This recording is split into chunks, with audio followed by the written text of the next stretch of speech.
Shalom, mettez les cœurs, partagez le direct. Mettez les cœurs, partagez le direct, mettez les cœurs. On va vivre un moment prophétique. Certainement, l'Esprit de Dieu peut te localiser. On va vivre un moment prophétique et je vais donner un enseignement. Je vais toucher un point. Depuis ce matin, j'ai ce message à cœur. Je vais le toucher. Je vais vous orienter. Donc, mettez les cœurs. On va essayer de faire un direct pas trop long aujourd'hui. Il est déjà 21h28. Je vais commencer à 30.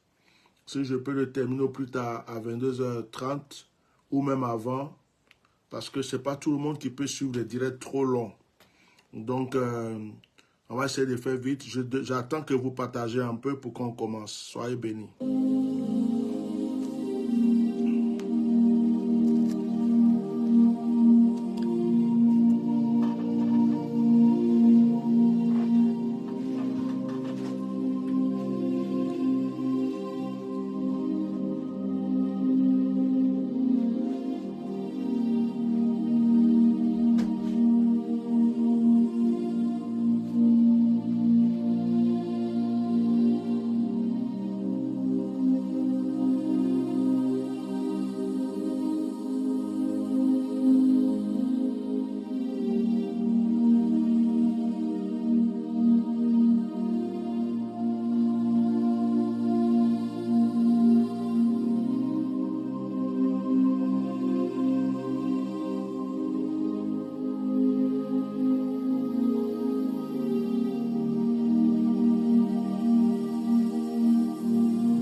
Alléluia.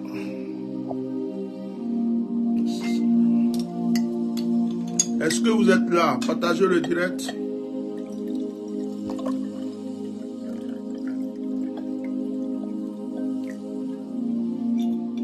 Atia Normal est dans la place. Ati plop, plop, plop, plop, plop, plop. Que Dieu vous bénisse. Que Dieu bénisse tous ceux qui mettent des cœurs. Que Dieu bénisse tous ceux qui sont en train de mettre des cœurs. Tous ceux qui sont en train de mettre des j'aime. Tous ceux qui sont en train de partager. Nous allons prier. Père, merci pour ce moment que tu nous donnes. Merci pour ta présence. Merci pour ta grâce. Il y a des vies qui ont besoin de toi. Il y a des cœurs qui ont besoin de toi. Je voudrais ce soir donner des conseils à tes enfants. Et je prie que tu m'orientes. Bénis ce moment. Bénis chacun de nous. Et que ta grâce nous environne au nom de Jésus. Amen. Que Dieu vous bénisse.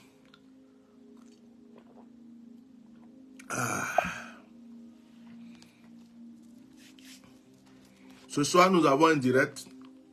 Je vais encore ouvrir vos yeux sur quelque chose. L'importance de la consultation prophétique. Alors ce soir, je ne sais pas comment l'Esprit va me diriger. Peut-être que pendant que je suis en train de parler, je vais te localiser. Quelque chose va se passer. Parce que je sens une notion. Je sens une notion. Je sens que la présence de Dieu est déjà là. Alors, consultation, l'importance de la consultation prophétique. Je vous ai préparé 3 passages. Il faut savoir que tous ceux dans ce monde qui arrivent à réaliser quelque chose, qui font quelque chose, qui arrivent à avancer dans quelque chose dans ce monde, ont quelqu'un derrière eux. Ça peut être dans le milieu chrétien, dans le milieu musulman, dans le milieu païen, dans le milieu des ancêtres, de ceux qui adorent leurs ancêtres, dans le milieu des bouddhistes, dans n'importe quelle religion, même ceux qui ne croient pas en Dieu, ils vont certainement avoir un conseil. C'est d'ailleurs pour ça qu'il y a des gens aujourd'hui qui payent des coachs. Ils payent des coachs. Il y a des hommes d'affaires, il y a des grandes personnalités, il y a des footballeurs, il y a même des gens que vous respectez, il y a des hommes d'État, il y a des ministres. Il y a même des serviteurs de Dieu qui payent des coachs, des gens pour les coacher, pour les apprendre comment parler en public, pour les apprendre comment faire, comment prendre certaines décisions.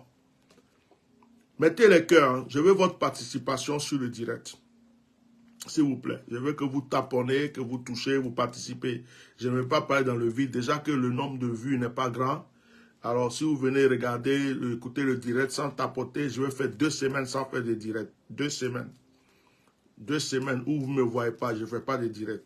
Voilà, donc, tapotez, mettez un peu de cœur, de temps en temps, partagez, continuez à partager. Il ne peut pas avoir une grande personne sans qu'il y ait quelqu'un derrière lui. Regardez par exemple, Moïse a été choisi par Dieu, mais il a fallu que Moïse aille d'abord connaître Jéthro, son beau-père. Et Jéthro a été donc le conseiller de Moïse, il a été le père spirituel de Moïse. Vous me suivez? Même Abraham, on disait qu'Abraham était l'ami de Dieu, Dieu parlait directement à Abraham. Mais c'est le jour que Abraham va rencontrer Melchisedec que les situations vont commencer à se décanter pour Abraham. Je ne sais pas si vous me suivez.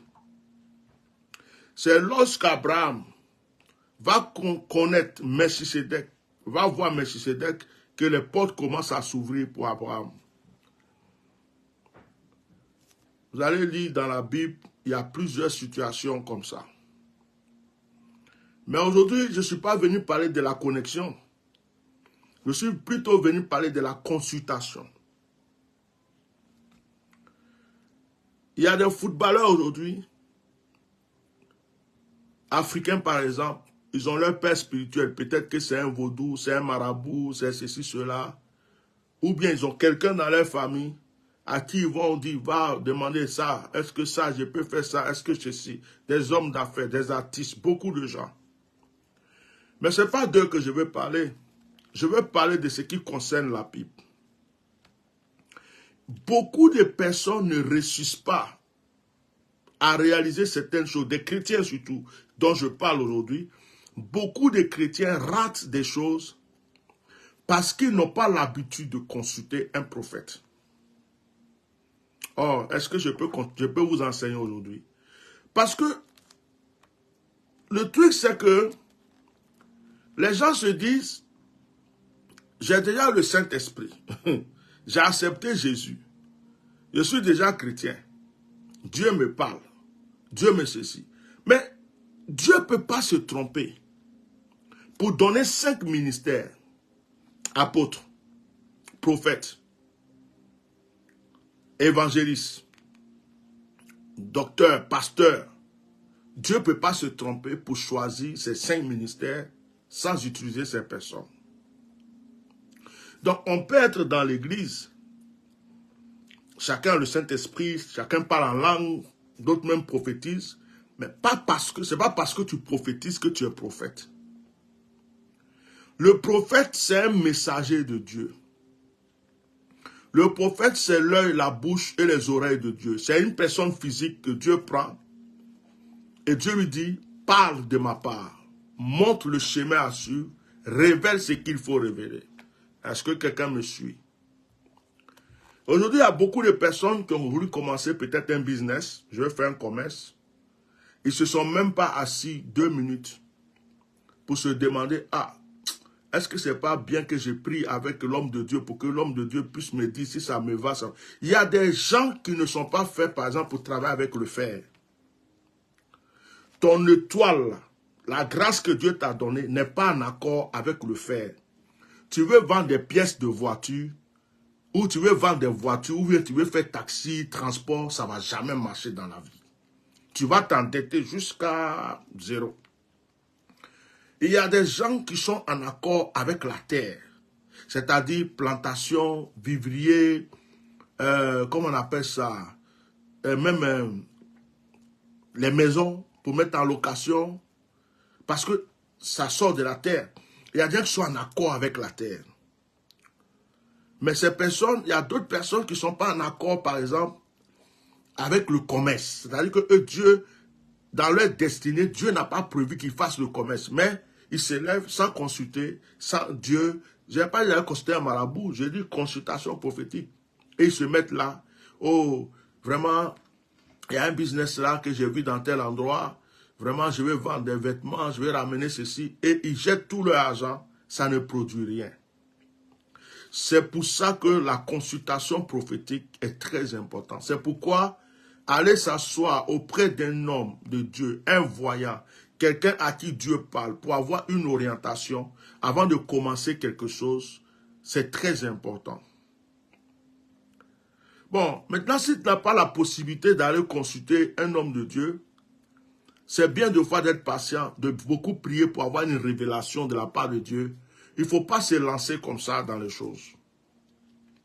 Ce n'est pas parce que telle personne a fait ça, ça marche, que toi, ça va marcher pour toi. Il y a des femmes qui sont faites pour épouser un homme blanc. Il y a des femmes qui sont faites pour épouser un homme noir. Il y a d'autres là, leur homme là, peu importe la couleur, elles sont faites pour ça. D'autres, il est ailleurs. Il y a quelque chose qui va avec quelqu'un, mais qui ne va pas forcément avec toi. Est-ce que je me fais entendre? Est-ce que quelqu'un m'écoute? Alors, on va lire 1 Samuel chapitre 9. 1 Samuel chapitre 9, verset 9. Invitez les gens, invitez, partagez pour que les gens sachent qu'il y a un direct qui vient prendre leur part.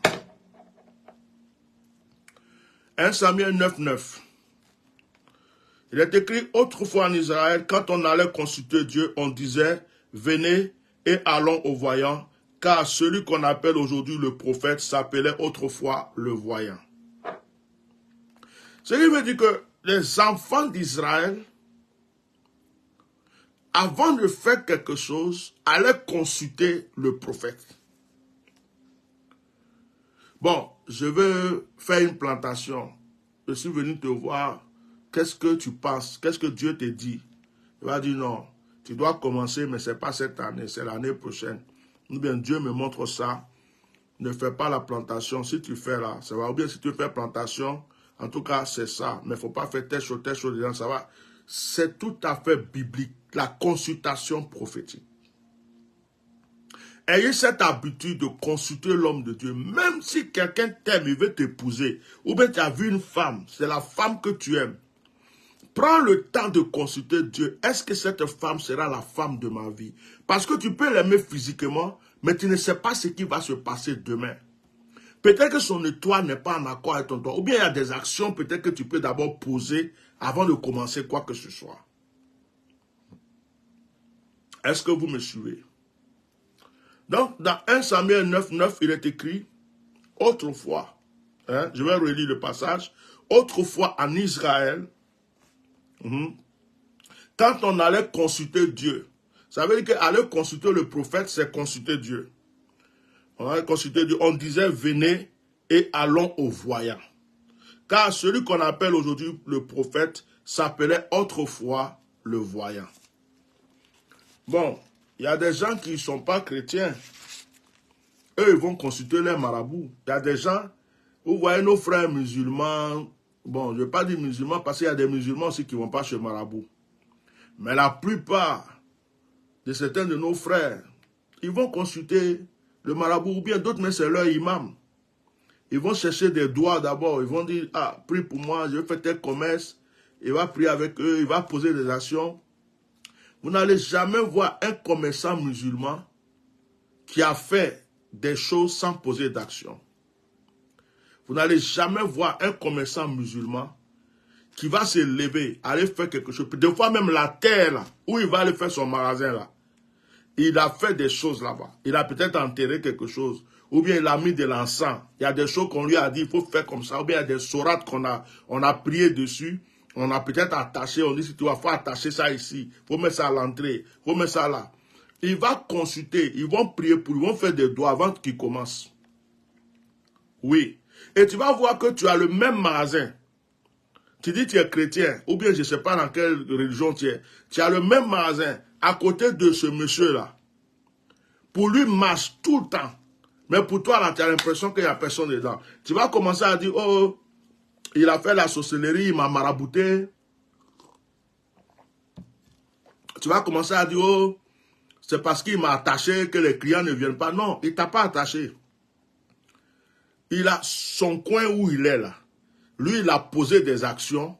On lui a dit, fais ça, fais ça, fais ça. Il a fait pour pouvoir être là. Mais toi, tu t'es levé. Tu dis, je suis chrétien. Au nom de Jésus, je vais ouvrir un magasin. Ton magasin, là, tu n'as même pas prié à ton pasteur. Tu n'es même pas allé sanctifier le lieu. Tu n'as même pas posé des actions. Tu n'as pas bâti d'hôtel. Tu n'es même pas allé voir l'homme de Dieu pour savoir si ce que tu veux faire là, c'est réellement le commerce qui te convient. Tu t'es levé, tu es en train de faire. Et puis tu te dis, ouais. Donc il y a des gens qui pensent que parce qu'ils vont à l'église, Dieu est obligé de les donner tout, quoi. Non. Il y a des règles sur cette terre. Où je suis là, peut-être que si je veux faire le transport, je veux faire transport, taxi, vendre des voitures, des pièces, peut-être que je vais m'appauvrir, ça ne va jamais marcher. Peut-être que si je veux faire plantation, ce n'est pas fait pour moi. Mais peut-être qu'il y a quelque chose de très simple. Il y a des gens, c'est simplement, ils sont tellement en accord avec l'eau. Donc s'ils vendent du poisson, ça va marcher. Ils font la pisciculture, ça va marcher. Il y a d'autres aussi qui sont en accord avec les produits vivriers là. Oh, ça va les enrichir. Il y a des gens qui vont simplement vendre oignons, qui vont devenir multimilliardaires. Il y a des gens qui vont vendre cola, ils vont devenir multimilliardaires. Parce que c'est en accord avec leur étoile. Il ne faut pas faire les choses parce que les gens font. Il faut faire les choses qui sont en accord avec toi. Fais les choses parce que c'est ce que tu dois faire. Quand tu es dans ton domaine et que tu fais ce que tu dois faire, c'est obligé que tu vas réussir. Ne cherchez jamais à copier les gens parce que vous allez vous éparpiller. Tu fais ce que l'autre l'a fait, tu vas faire ce que l'autre l'a fait, tu veux faire comme l'autre. Il faut avoir ton domaine. Mais pour avoir ton domaine, il faut être sûr aussi que c'est ton domaine. La femme qui vend les oranges là, tu vas lui dire demain d'aller vendre banane braisée, elle va te dire non. C'est orange, elle veut vendre. Il y a une autre femme qui vend les noix de coco de l'autre côté. C'est ce qu'elle croit qu'elle doit vendre. Celui qui a décidé d'être cordonnier là, c'est dans ça il se voit. Et maintenant le maçon, il se voit dedans. Le menuisier, il se voit dedans. Ce qui n'est pas pour toi, tu ne peux pas forcément le faire. Ok? Je vais lire un autre passage. Dans 2 Rois chapitre 22, verset 13. Non, 1 Roi chapitre 22, pardon, 1 Roi chapitre 22, verset 13. 1 Roi 22, 13.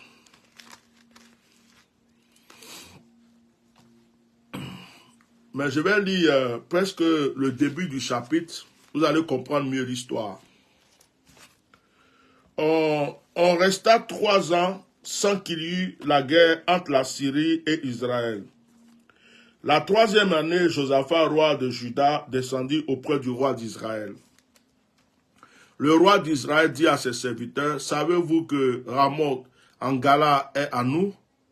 Et nous ne nous inquiétons pas de la reprendre des mains du roi de Syrie. » Et il dit à Josaphat, « Veux-tu venir avec moi attaquer Ramoth en Gala? » Josaphat répondit au roi d'Israël, « Nous irons, moi comme toi, mon peuple comme ton peuple, mes chevaux comme tes chevaux. » Puis Josaphat dit au roi d'Israël, « Consultez maintenant, je te prie, la parole de l'Éternel. » Consulte maintenant. Voilà des rois, ce sont des rois. Alors, le problème c'est que le roi, c'est le roi d'Israël, le roi de, je sais comment on l'appelle, Josaphat, roi de Juda, qui dit au roi d'Israël, il y a une ville qui s'appelle Ramoth, ça nous appartient. Mais cette ville-là, ce sont les Syriens qui sont dedans. Donc, allons, moi je vais aller faire la guerre pour reprendre notre ville. Est-ce que tu vas venir avec moi? Donc, le roi d'Israël dit à Josaphat, je vais aller avec toi. Je vais t'accompagner. Maintenant, le roi Josaphat dit au roi d'Israël, maintenant là, consulte maintenant Dieu. Il faut consulter Dieu pour qu'il nous dise si on doit partir ou pas. Tu vois, même les rois d'Israël consultaient Dieu d'abord avant d'aller en guerre. Est-ce que je dois aller en guerre? Est-ce qu'aujourd'hui là c'est un bon jour pour que je... Il consultait Dieu. Même le roi même qui est roi, qui a tout, qui est le chef du royaume, il consultait Dieu. Verset 5 de 1 Samuel chapitre 22. Puis Josaphat dit au roi d'Israël, consulte maintenant, je te prie, la parole de l'Éternel. Qu'on sache si on doit partir ou pas. Le roi d'Israël assembla les prophètes au nombre d'environ 400 et leur dit, irai-je attaquer Ramoth en Gala ou dois-je y renoncer? Et il répondit, monte et le Seigneur la livrera entre les mains du roi. Monte. Mais Josaphat dit, n'y a-t-il plus ici un autre prophète de l'Éternel par qui nous puissions consulter? Donc le problème c'est que le roi va rassembler des prophètes, le roi d'Israël. Parce qu'il y a un autre prophète qui s'appelle Michée, il ne s'entend pas avec Michée. Parce que Michée, c'est comme un athia normal, quoi. En général, les rois n'aiment pas les athia normales. Ils n'aiment pas celui qui vient et puis dit la vérité. Si tu vas mourir, il te dit, oh, tu vas mourir. Si tu vas tomber, dis-toi là, tu vas tomber. Si tu dis, toi, tu vas glisser. Bon, réellement, il n'y a pas un chef d'État, un roi qui aime ça. Ça, c'est pas possible. Donc, Michée, c'est quelqu'un, sa bouche, on dirait bouche d'athia normale. Il parle trop. Il est tout à fait révéler les choses cachées du palais, des trucs comme ça. Donc le roi, lui, là, il ne parle pas à lui. Donc le roi avait ses prophètes. Tous les prophètes du roi, là, c'est ceux qui disent toujours, oui, c'est bon le roi, c'est bon, c'est vrai, tout est amen, alléluia, c'est bon, c'est bon, c'est bon. Le roi dit ça, c'est des gens qui aiment mon affaire. C'est comme les pasteurs qui prennent des enveloppes et puis ils ne savent pas, tout ce qu'ils savent dire, c'est... c'est comme les gens qui sont là, ils se font appeler serviteurs de Dieu, mais ils ne peuvent pas dire la vérité. Moi, je vous dis, si les gens pouvaient dire la vérité, des chefs religieux pouvaient dire la vérité à des chefs d'État et à des rois, peut-être que les choses ne seraient pas comme ça. Mais ils sont hypocrites. Tout ce qu'ils veulent, c'est prendre leur petit argent et puis s'éclipser. Or, souvent, un grand homme, un roi, un président, un chef a besoin de quelqu'un qui peut lui dire la vérité, même si la personne risque sa vie. Pour lui dire, ah, roi, vraiment... Là, celui que tu veux mettre en prison, là, il ne faut pas faire ça, c'est pas bon pour toi. Ou bien, vraiment, le pays que tu vas attaquer, là, il faut laisser. Vraiment, ce que tu veux faire, là, il faut quelqu'un. Et en général, un roi devrait aimer quelqu'un qui lui dise la vérité. Au lieu que tout le monde soit là pour dire, oui, tout ce que tu fais est bon, tout ce que tu fais est bon. Lui-même, il sait que ce qu'il fait n'est pas bon. Mais il y a des gens qui sont là et puis ils disent, c'est bon, c'est bon. Il sait que vous mentez. Lui-même, il sait que vous mentez. Mais comme il a envie qu'on le mente, bon, vous continuez à le mentir, ça l'arrange, quoi, ça lui donne de la valeur. Donc, le roi assembla les prophètes au nombre d'environ 400. Dans les 400 prophètes, il n'y a pas un qui a pu dire au roi, non, il ne faut pas partir, c'est pas bon. Et tous, non, le roi, il faut partir, c'est bon. Là, si tu vas gagner la guerre, il faut partir. L'Éternel des armées m'a dit. L'Éternel des armées m'a dit. C'est comme... Ça me rappelle au temps du président Gbagbo. Excusez-moi, ne venez pas m'attaquer ni m'insulter ici. Au temps du président Gbagbo. Ah, il y a des gens qui en veulent aujourd'hui aux hommes de Dieu. Aux hommes de Dieu. Il paraît qu'il y avait des gens qui disaient l'Éternel des armées a dit. Il y a pilon dans le ciel. Ça va descendre casser la tête de tout le monde. Ils ont vu une femme piler foutu dans le ciel. Ils ont vu poisson dans le ciel. L'Éternel des armées a dit, ainsi parle l'Éternel. L'Éternel des armées a dit, mais tous ceux qui disaient ça, ils mangeaient sur la table du roi.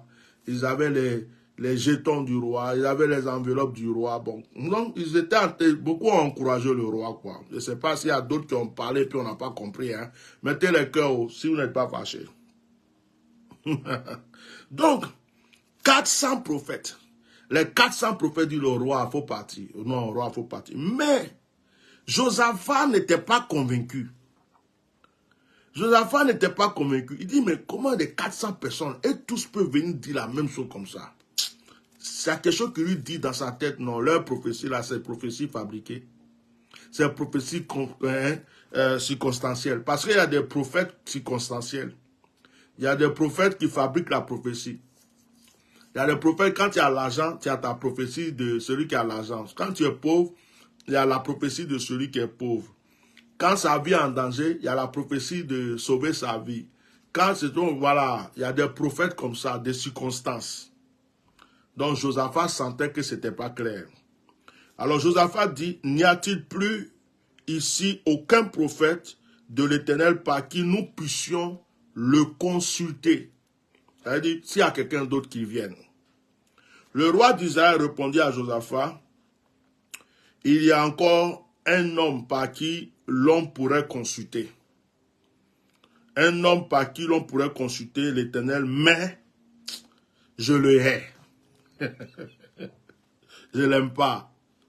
Il s'appelle Atia Normal. Lui, on peut lui poser des questions, il va nous dire la vérité. Si on doit faire 4e mandat, 5e mandat, 6e mandat, lui, il peut nous dire si c'est bon pour nous, mais je le hais, je n'aime pas sa tête. Je n'aime pas sa bouche, je ne l'aime pas. Mais je le hais, car il ne prophétise rien de bon. Il ne prophétise que du mal. C'est Miché, fils de Jimla. Et Josaphat dit que le roi ne parle pas ainsi. Il ne faut pas attaquer Atia Normal comme ça. Alors le roi d'Israël appela un eunuque et dit, fais venir de suite Miché, fils de Jimla. Jimla, ouais. Le roi d'Israël, Josaphat, roi de Juda, était assis, chacun sur son trône, revêtus de leurs habits royaux, dans la place, à l'entrée de la porte de Samarie, et tous les prophètes prophétisaient devant eux. Sédécia, fils de Canaan, s'était fait des cornes de fer, et il dit, ainsi par l'Éternel, avec ces cornes, tu frapperas les Syriens jusqu'à les détruire. On va continuer. Et tous les prophètes prophétisaient de la même, disant, tous les 400, monte à Ramor, en Gala, tu auras du succès, et l'Éternel la livrera entre les mains du roi. Le messager qui était allé appeler Miché, lui parla ainsi. Voici les prophètes, écoutez bien, voici les prophètes d'un commun accord prophétisent du bien du roi. Ça, c'est le prophète d'Abidjan, ça. Excusez-moi, je suis en train de prêcher. Ça, c'est le prophète d'Abidjan. Ils sont allés voir Miché et puis dire à Miché, toi là, si tu ne veux pas prendre 20 ans, si tu ne veux pas aller en exil, si tu ne veux pas mourir, tu sais ce qui se passe. Tous les prophètes d'Abidjan se sont mis d'accord. Ils sont en train de dire des bonnes choses pour le roi. Faut pas ta bouche d'Atia Normal, là. Tu vas aller tout gâter là-bas, hein? D'accord? Le messager qui était allé appeler Michel, lui parla ainsi. Voici les prophètes d'un commun accord prophétisent du bien au roi. Que ta parole soit donc comme la parole de chacun d'eux. Annonce du bien. Donc en fait, avant que les 400 prophètes n'arrivent, se sont appelés. Bon, quand vous allez partir, vous tous là, ça c'est pas prophétie. C'est pas prophétie. Quand vous partez là, dites ça. Et il y a des gens comme ça. Hein. Il y a même des églises même. Quand on t'invite là, le pasteur même veut t'appeler dans son... Moi, on m'a déjà fait ça. On m'a déjà fait ça. Ça, les gens ne vont plus m'inviter, c'est fini. J'arrive, on m'invite, programme, moi-même Dieu a commencé à me parler. Je suis chargé des paroles du Seigneur. Le pasteur, il m'appelle, bon, Bishop, voilà, tu vois l'église là, c'est comme ça, bon, les gens, Il dit, pasteur, pardon, il ne faut plus parler, s'il te plaît. C'est à cause que je n'ai pas camarade. Oh. C'est à cause que vous me voyez ici là-haut. Je dis pardon. Pasteur, pardon, pardon. Il ne faut pas me créer des problèmes avec Dieu. Si tu me parles maintenant, quand je vais commencer à révéler, à prophétiser, ma conscience va me dire que c'est ce que toi tu m'as dit là, que je suis en train de répéter. Donc, il faut me laisser. Si après le culte, il y a des choses à me dire, toi me dis, mais là, où je dois intervenir là, pardon, il ne faut pas m'expliquer le problème de ton église. Je coupe comme ça. Il y a d'autres même qui te disent, oh, tu sais, il y a un monsieur là, moi j'ai des choses, on va dire, Bishop, pourquoi tu révèles des trucs comme ça? Il y a un frère dans l'église là, il a beaucoup d'argent, mais il ne veut pas faire offrande, il ne donne pas. Lui là, vraiment, là, je vais te faire signe, tu vas même voir sa tête même quand je vais te... J'ai dit, ça là, c'est des trucs, j'ai fui ça jusqu'à fatiguer. Je ne suis pas dans ça. Donc, le gars s'en va voir Michel, il dit à Michel, tout le monde a dit la même chose au roi, des bonnes paroles. Le roi, il est content à l'air là. Actuellement là, le président est content. On lui a dit qu'il est encore jeune. On lui a dit qu'il va faire 4e mandat. On lui a dit que Dieu va augmenter ses jours jusqu'à l'éternité. C'est-à-dire que les imams ont parlé, les pasteurs ont parlé, les prophètes ont parlé. Toi, Abidjan, tout le monde est d'accord. Nous tous, on s'est envoyé des lettres. On a dit le roi, il est bon. Nous tous, on chante son nom. C'est toi, tu es normal, ta bouche, on dirait truc là. Quand tu vas, on va te poser question là. Il faut dire la même chose. Prophétise du bien au roi. Que ta parole soit donc comme la parole de chacun d'eux. Annonce du bien. Verset 14. Michel répondit, l'Éternel est vivant. J'annoncerai ce que l'Éternel me dira. Michel, c'est un vrai athia normal. C'est dans... Il y a un frère qui dit le passage. C'est dans 1 roi chapitre 22. 1 roi chapitre 22. Tu peux lire à partir du verset 1 jusqu'à... Là, actuellement, on est au verset 14. Michel répondit... vous pouvez écrire pour les autres, 1 roi chapitre 22.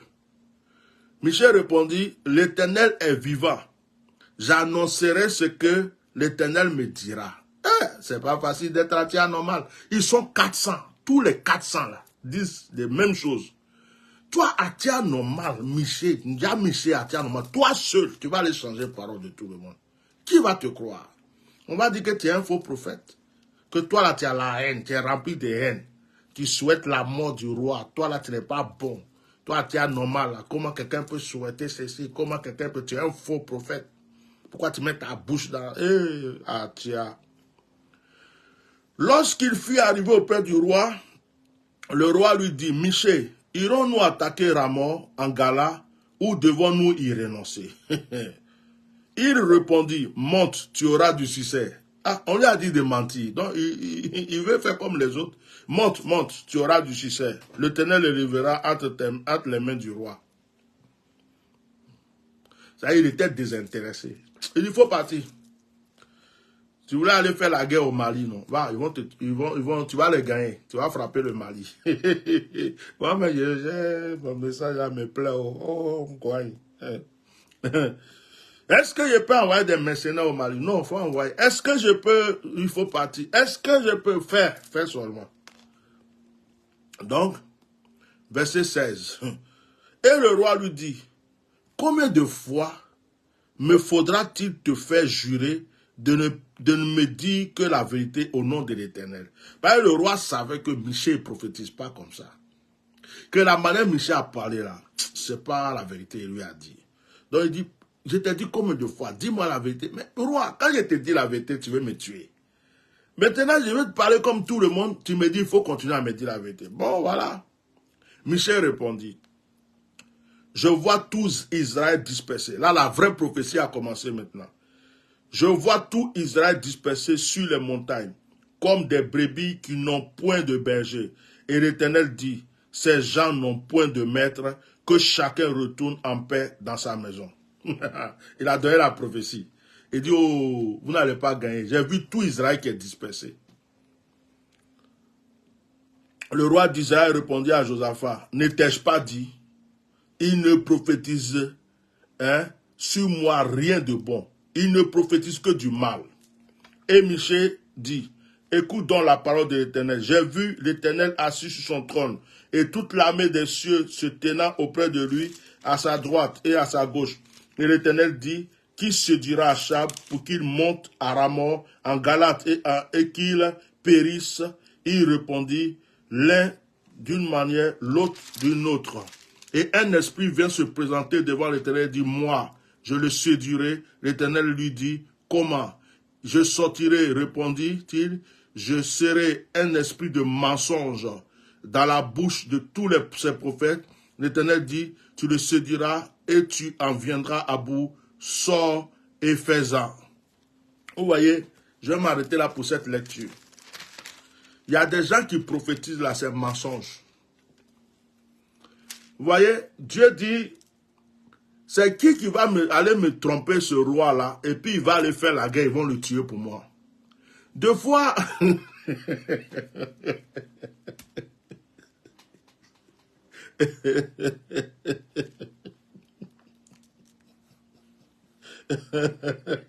excusez-moi.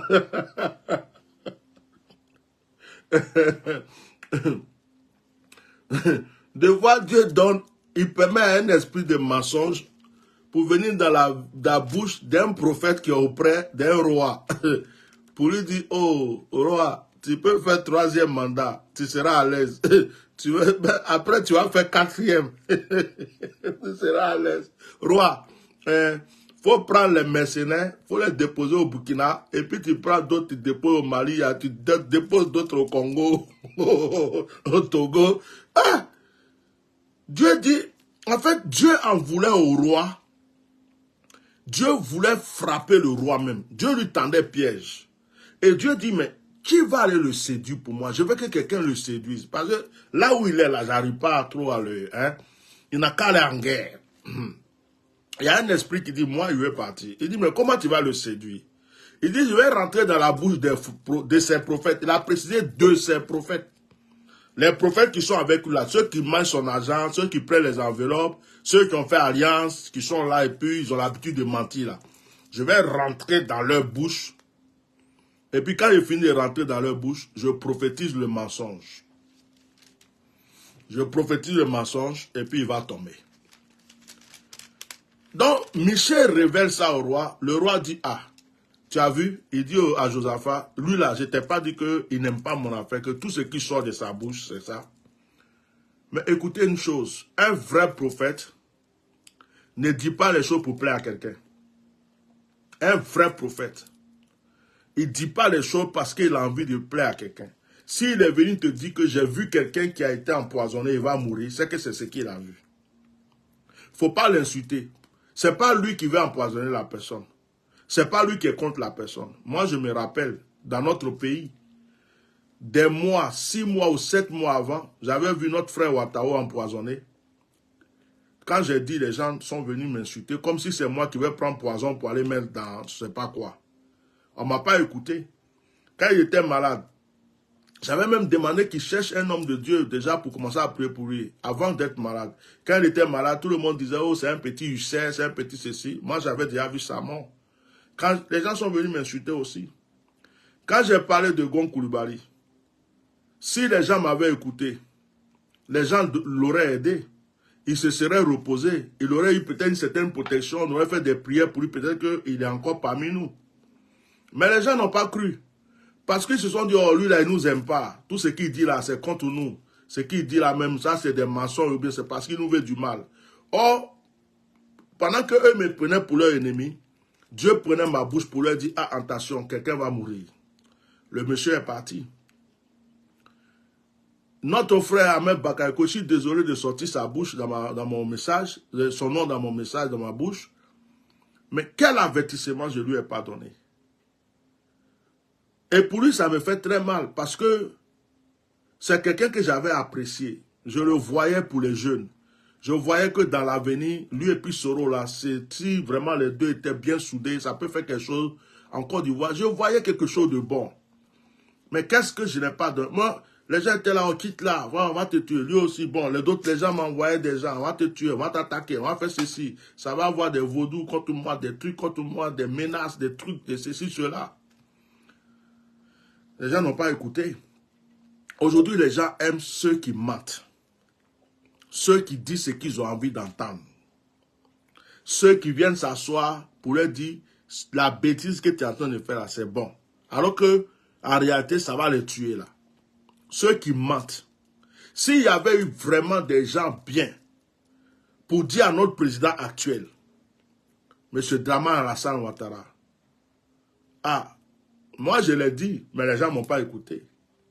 Pour dire, regarde, tu as fait 2 mandats, tu as remporté ta victoire, la guerre, tu as fait 2 mandats. Aujourd'hui, les Ivoiriens t'apprécient.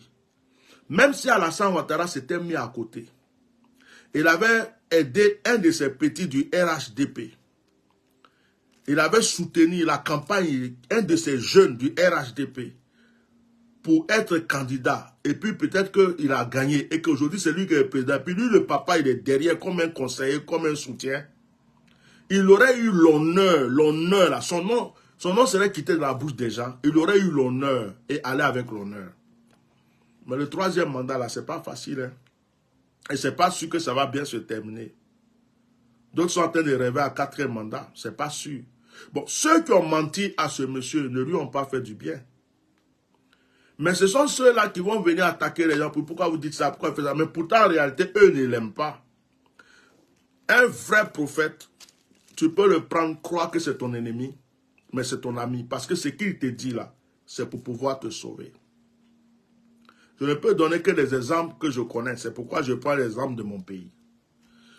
Bien-aimé, le thème de ce passage ce soir, c'est ne faire rien sans consulter un homme de Dieu.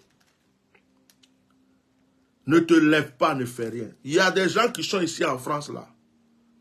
Ils ont un de leurs pères là, dans la forêt là-bas. C'est lui qui leur dit ce que tu veux faire là, il faut faire. Ce que tu veux pas, ça là, il ne faut pas faire. Il y a des gens qui ne sont pas chrétiens, mais qui ont quelqu'un qui leur donne des messages très forts et des orientations. C'est pourquoi ils réussissent dans leur vie. Il y a des footballeurs qui peuvent refuser d'aller jouer un match parce que leur guide spirituel leur a dit que ce match-là, ils vont avoir un accident, ils vont avoir le pied cassé. Il y a des gens qui ont refusé un voyage d'affaires parce qu'ils ont un guide spirituel qui leur a dit ce voyage-là, il ne faut pas le faire. Qu'il y a un piège dedans, tu vas mourir.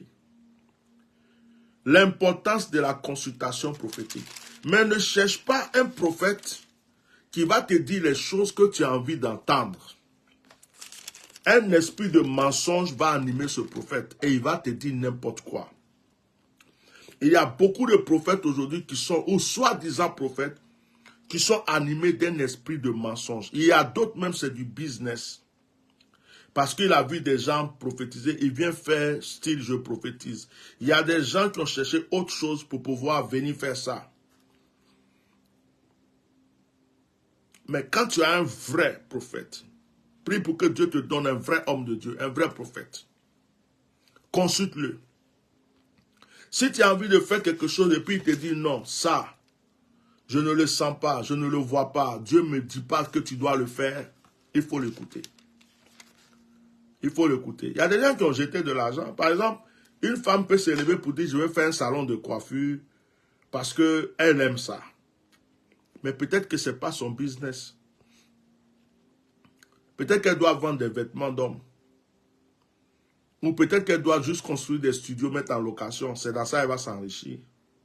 Et beaucoup de gens ont jeté de l'argent, ont perdu leur temps parce qu'ils n'ont pas pris le temps de consulter un homme de Dieu, de poser des actions prophétiques avant de commencer quoi que ce soit. C'est pourquoi je le recommande à tous mes enfants spirituels, à tous ceux qui m'écoutent, avant que vous fassiez quelque chose, même avant de te marier, consulte l'homme de Dieu. Tu as rencontré quelqu'un que tu aimes, consulte l'homme de Dieu. Tu as rencontré une femme que tu aimes, consulte. Moi, j'ai des enfants spirituels ici. Il y a même une qui est sur le direct. Elle a rencontré quelqu'un qui voulait d'elle et tout ça. Elle m'a appelé, elle m'a envoyé sa photo, elle m'a dit, ah papa, elle m'a envoyé même une petite offrande. Papa, qu'est-ce que tu penses? Voilà, j'ai rencontré telle personne, il veut ça, ça, ça. Dès qu'elle m'a montré, j'ai vu, il m'a dit, oh, lui là, c'est ce que Dieu m'a dit là, c'est pas bon. Ça dit qu'il est en train de te blaguer. Dès qu'il va avoir ce qu'il veut, là, c'est pas bon. Et il y a d'autres, par exemple, quand tu vois, tu dis, oh, celui-là, il faut bien le tenir. Parce que Dieu me dit ceci, me dit cela, me dit cela. Et il y a des gens qui sont dans des situations compliquées aujourd'hui parce qu'ils n'ont pas pris le temps de consulter. De consulter Dieu. Il n'y a pas de consulter un marabout. Hein. 2 Rois 3, 1, 25. Dans 2 Rois 3, 1, 25. 2 Rois 3, 1, 25.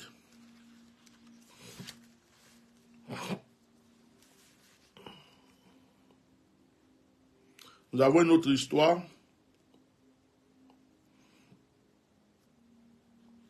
2 Rois, chapitre 3, 1 à 25.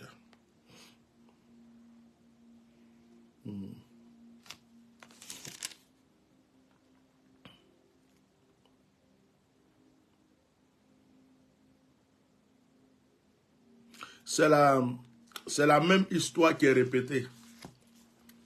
C'est la même histoire, l'histoire de Josaphat aussi. Hein? Voilà, c'est presque la même histoire. On parle encore de... Ici, mais on parle d'Élysée. Je vous demande de lire parce que ça, on a déjà pris trop de temps. Lisez 2 Rois chapitre 3 et quelqu'un peut écrire pour les autres. Hein. 2 Rois chapitre 3, verset 1 à 25. Je vous laisse faire la lecture parce que sinon on va encore prendre tout. Parce qu'il y a trop de versets à lire, ça va nous prendre trop de temps. Ça va nous prendre trop de temps. Voilà. Bien-aimé, le but de cette exhortation ce soir, c'est de t'aider à ne plus gaspiller ton temps, perdre ton énergie, perdre ton argent pour rien. Il ne faut pas attendre des moments où on dit, oh, il y a opération 100%. Viens consulter le prophète. Non. Toi-même là, avant de prendre une décision, avant de faire quelque chose te tient à cœur, il faut savoir qu'est-ce que Dieu pense de ce que tu veux faire. Peut-être que ça te plaît, peut-être que c'est quelque chose que tu aimes, mais peut-être que Dieu n'est pas dedans. Je vais vous révéler aussi quelque chose. Est-ce que vous savez que dans certaines entreprises, je ne sais pas si c'est nos frères juifs qui font ça, parce que je ne vais pas... Il y a des gens, je ne sais pas, il y a des entreprises, il y a des peuples, il y a des religions, des gens qui sont dans certaines régions, ils ne vont jamais embaucher quelqu'un s'ils ne sont pas allés consulter pour voir si la personne est bien pour eux. Je vous révèle quelque chose aujourd'hui. Il y a des sociétés ici, même en France, là. Tu as donné ta lettre de motivation, ton CV. Tu crois qu'ils ont simplement lu comme ça pour te dire non, on ne veut pas te prendre, mais on va te prendre. Non. Ils sont allés consulter pour voir est-ce que cette personne-là, de tel nom-là, tel âge-là, qui vient, est-ce qu'il sera utile à la société ou bien il va causer des problèmes. Donc, de fois, tu as toutes les compétences. Tu as les diplômes, tu as toutes les compétences, tout ce qu'il faut. C'est le boulot qu'il te faut. Et ils viennent, ils te disent, non, on est désolé, on ne va pas pouvoir te garder. Et puis, tu es choqué. Tu es choqué. Tu dis, mais pourquoi? J'ai les diplômes qu'il faut. Mais ce travail, je l'ai déjà fait, j'ai l'expérience. Je suis la personne qu'il faut. Ils ne vont pas t'expliquer pourquoi. Ils disent, non, mais on est désolé. Vraiment, on est désolé, on ne va pas pouvoir te garder. Ce n'est pas parce qu'ils n'aiment pas ta tête. Ce n'est pas parce qu'ils n'ont pas envie de te garder eux-mêmes. Mais peut-être qu'il a consulté son marabout, son rabbin, son maître spirituel. Hein? Tout ça. Et puis ils ont vu que toi, tu es quelqu'un, ton étoile n'est pas en accord avec ce qu'ils font. Si tu viens là, ça va causer problème. Il y a même des gens qui t'ont rencontré en tant que femme. Tu dis, oh, j'ai rencontré un monsieur là, un blanc, ou un américain, ou bien un je sais pas quoi. Vraiment, il m'a dit qu'il m'aime, on était bien ensemble, on a discuté ensemble. Vraiment toute la soirée, il a pris mon numéro et tout. Il m'a appelé même toute la semaine. Je n'ai plus de ses nouvelles. Ou bien il m'a appelé, il est venu me dire non, c'est pas la peine, on n'a qu'à arrêter de se voir et tout ça. Deux fois, la personne t'a vu, la personne a aimé ton physique, il a aimé la personne que tu es, mais derrière, là, il est parti consulter. Il est parti consulter pour dire, j'ai rencontré une fille là, ou bien rencontré un monsieur là. Vraiment, j'aimerais faire ma vie avec cette personne. Mais pendant les consultations, on a dit, yo, si tu as pris cette personne-là, tu vas mourir vite. Si tu prends cette personne-là, tu vas voir, d'ici 2 ans, tu vas devenir très pauvre. Je vois un danger qui arrive là, voilà, quelque chose va se passer là. Donc là, vous n'allez jamais avoir d'enfant, par exemple, ou bien tu vas avoir un accident de voiture. On lui dit tout. Donc, il ne peut pas t'appeler pour dire, je suis allé consulter, voilà ce que j'ai vu. Oh. Non. Non. Il t'appelle et puis il t'appelle. Donc, soit il ne t'appelle plus, soit il ne cherche plus à te voir, soit il t'appelle et te dit, non, je suis désolé, je ne peux pas continuer avec toi. Ce n'est pas parce que tu lui as fait quelque chose. C'est parce que tu n'es pas la personne, ton étoile n'est pas fait pour rester avec lui. Ça lui fait mal parce qu'il t'aime. Peut-être qu'il aimerait rester avec toi. Et c'est ce que beaucoup de gens n'ont pas su. Beaucoup de pasteurs même n'ont pas prié avant d'avoir leur femme. Ils n'ont pas consulté Dieu. Ils ont vu une sœur à l'église. La sœur était tellement, elle chantait bien, priait bien, prophétisait. Elle aime l'intercession. Ils disent, oh, ça, elle est bien pour être prophétesse. Elle est bien pour être... Donc, ils ont commencé à faire des avances à la sœur. Elle est devenue leur femme. Et aujourd'hui, ça ne va pas entre eux. C'est compliqué. Le couple est compliqué. Il y a beaucoup de sœurs, elles ont vu un frère dans l'église parce qu'il chante bien, il est toujours à l'église, puis bien, on dit, oh, lui là, il est exemplaire, il a un bon travail, mais ce n'est pas l'homme de ta vie. D'ailleurs, la Bible dit que l'homme ne sépare pas, c'est que Dieu a uni. Mais il y a beaucoup de relations là, ce n'est pas Dieu qui vous a unis. Les gens ne consultent pas Dieu. Les gens ne consultent pas Dieu. C'est quand ça devient mauvais, quand c'est difficile, quand il y a des problèmes là. C'est là que les gens vont savoir maintenant pourquoi il y a le problème. Mais avant de commencer, les gens ne consultent pas Dieu. Or, c'est avant de commencer que tu dois consulter Dieu.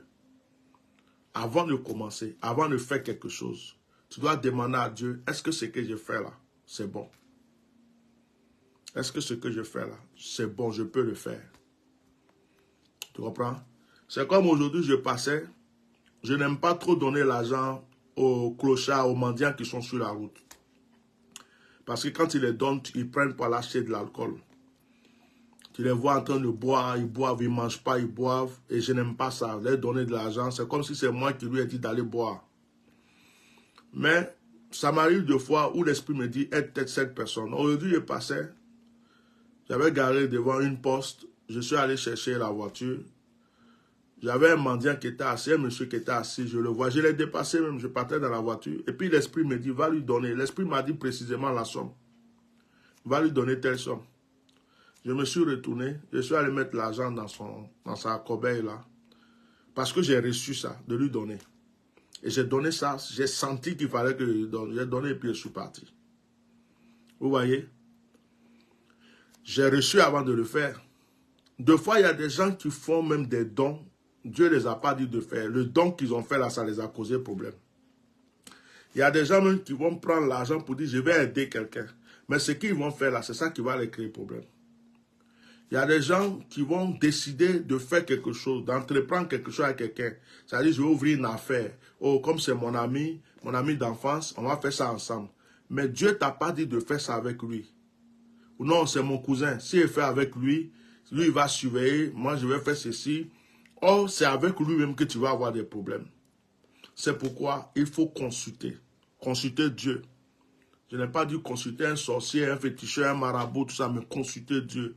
Si tu connais quelqu'un de pur, tu connais quelqu'un de saint, tu connais quelqu'un de propre, à qui Dieu parle, qui reçoit les vraies paroles de Dieu, il faut souvent aller le voir, lui poser des questions avant d'entreprendre quelque chose. C'est très important. C'est ce que je voulais vous donner comme conseil. Comme le temps avancé, je ne vais pas aller plus loin. Je voulais prier avec vous. Je vais prier avec vous avant de vous laisser. Je vais prier pour Tarati Eden Turana. Alors, ce que je vais faire, ça ne va pas être forcément des prophéties ce soir. Il va y avoir des prières. Peut-être que les prières seront prophétiques. Est-ce que la femme que... Attends, je vais voir si je peux l'appeler. Il y a une femme qui m'a envoyé un témoignage, qui m'a appelé pour un témoignage très puissant hier. Je vais prier pour Tarati d'abord. Je prie pour cette personne, que la grâce de Dieu soit sur toi. Je ne te connais pas, mais l'Esprit de Dieu me dit de prier pour toi. Je prie que toutes les douleurs qui sont dans ta vie, douleurs spirituelles, mentales, sentimentales, toute épreuve qui est dans ta vie soit dispersée maintenant. Je prie que la lourdeur que je ressens ici en priant s'éloigne de toi. Que la main de Dieu soit sur toi. Que le Seigneur te fortifie et t'ouvre des portes. Je ne te connais pas, tu ne m'as pas demandé de prier pour toi. Mais le Seigneur me demande de prier pour toi, d'intercéder pour toi. Que la grâce de Dieu te localise de là où tu es. Et que le Seigneur t'ouvre de nouvelles portes. Et que la bénédiction de l'Éternel t'environne. Je vais élever aussi ma voix pour Daniel Ira.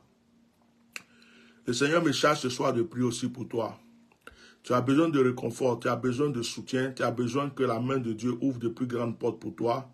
Tu attends des réponses de la part de l'Éternel. Je prie que le Seigneur agisse en ta faveur, Daniel Ira, que la grâce de Dieu soit sur toi maintenant et que le Seigneur te fortifie et qu'il t'ouvre de nouvelles portes dans le puissant nom de Jésus-Christ de Nazareth.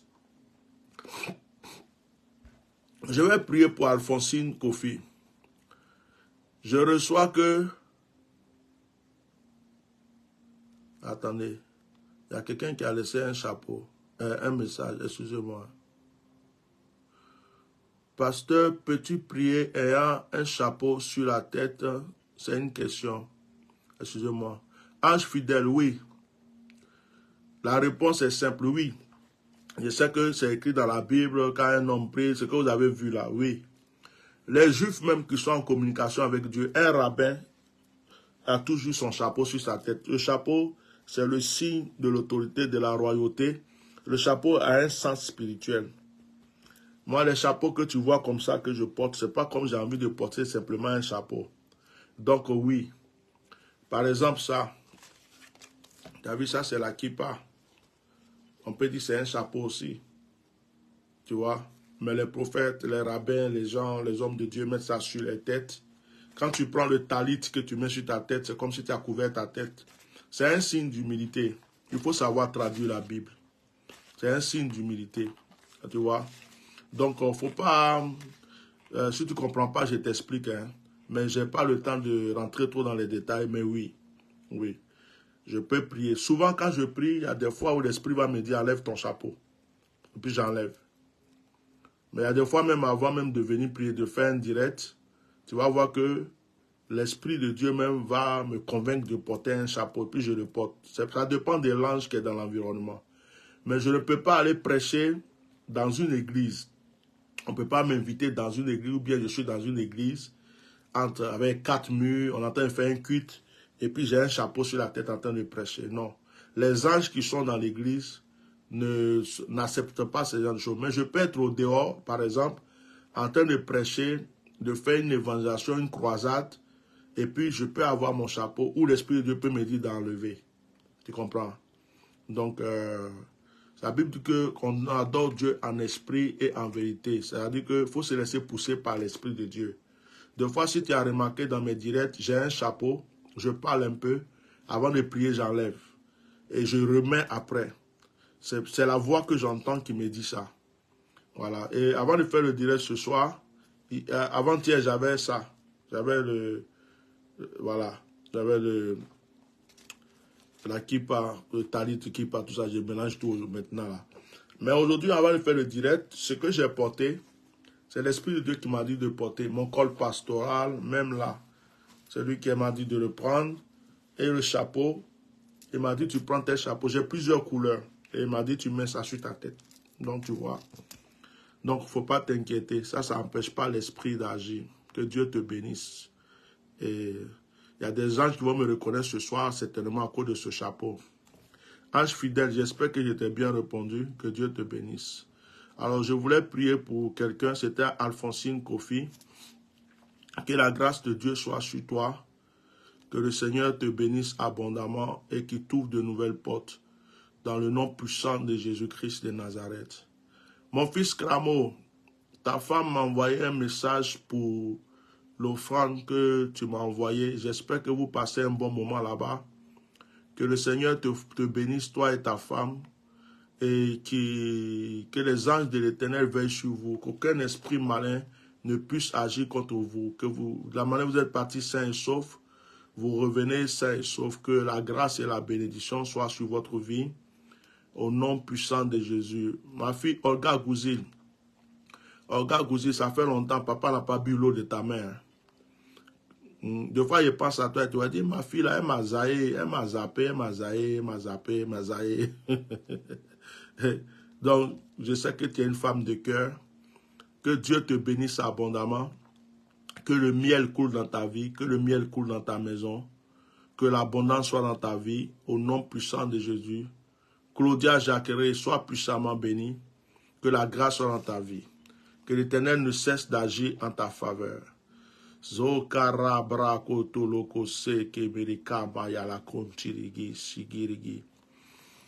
que la sœur là est là ou bien elle est au travail? Excusez-moi.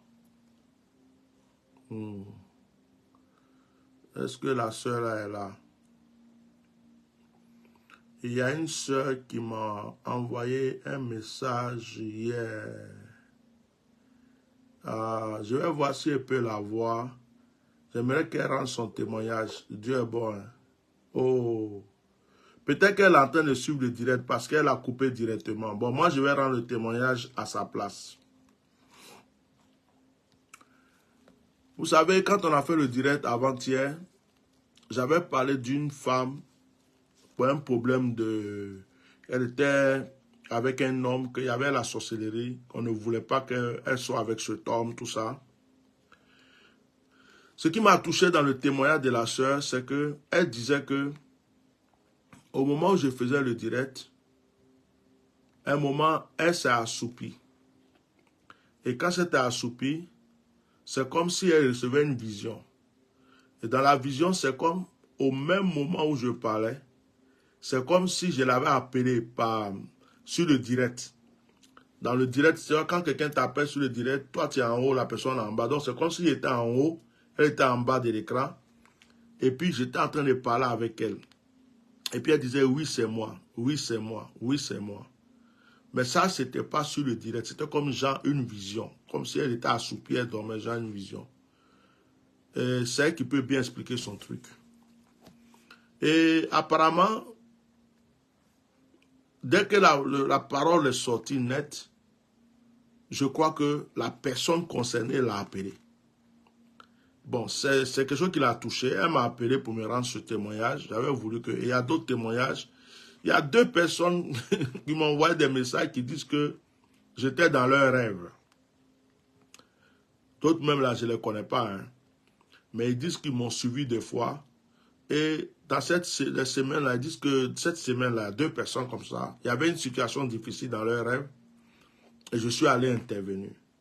Alors c'est pour vous dire qu'un homme de Dieu peut vous impacter sans que vous sachiez qu'il vous impacte parce que vous croyez à l'onction qui est sur sa vie. Quand je prie pour vous ici, mes anges vous connaissent. Quand vous dites Amen, Dieu voit tous ceux qui me suivent. Dieu voit tout. Donc quand tu es dans un problème, l'ange de l'Éternel qui veille sur mon ministère, sans demander mon avis, peut aller intervenir pour toi. C'est très important. Alors ce soir, je prie pour vous. Vraiment, je pense que ça va faire 1 heure maintenant parce que on a commencé à 21h presque 30. Et il est 22h30. Je ne vais pas exagérer. Je vais même apprendre à faire des vidéos de petites séquences maintenant. Bon, comme je ne fais pas de montage et que c'est des directs, c'est très long. Alors, il va arriver un moment où on va peut-être faire des montages, prendre des petites séquences pour faire des petites vidéos pour les gens. Parce que ce n'est pas tout le monde qui peut suivre un direct pendant 1 heure, une vidéo pendant 1 heure. Alors, je vais prier pour vous et que la grâce de Dieu soit sur vous. Je suis en train de prier parce que je prépare une action prophétique que je vais faire encore avec vous. Je vais vous donner la date exacte et je vais vous dire ce qu'il faut prévoir pour cette action prophétique. Par rapport à ce message, sachez que mes portes sont ouvertes. Tous ceux qui ont besoin d'un conseil, d'une orientation, prenez contact avec ma secrétaire. Dans le cas contraire, envoyez-moi directement un audio sur mon WhatsApp, un message. J'écoute le message et puis je vous reviens. Que la grâce de Dieu soit sur votre vie. Que la lumière que le Seigneur est en train de me présenter maintenant vous localise. Que la grâce divine vous touche de là où vous êtes en ce moment. Et que la bénédiction de l'Éternel vous enivre. Au nom de Jésus, restez bénis. Amen. Donc, je vais couper le direct pour ce soir. Que Dieu vous bénisse. Nous sommes quand aujourd'hui? Nous sommes jeudi, demain vendredi. Demain, on risque d'avoir une direction. On ne peut pas demain. Ça sera dimanche. Si demain on n'a pas eu de direct, ça sera dimanche. Voilà. Que Dieu vous bénisse. Yankee, sois béni, sois puissamment béni. Que la grâce de Dieu soit avec toi. Allez, shalom, shalom, shalom. Vous avez mon WhatsApp, hein? Vous pouvez m'envoyer. Je vais écrire ça en même temps pour ceux qui n'ont pas. Bon, je vais épeler, c'est mieux parce qu'il y a les personnes qui vont écouter sur YouTube. Ils ne vont pas voir l'écriture. Alors, le WhatsApp, c'est le 0033 ou plus 33 6 19 98 68 95. 0033 ou plus 33 6 19 98 68 95. Mes enfants qui sont en Suisse,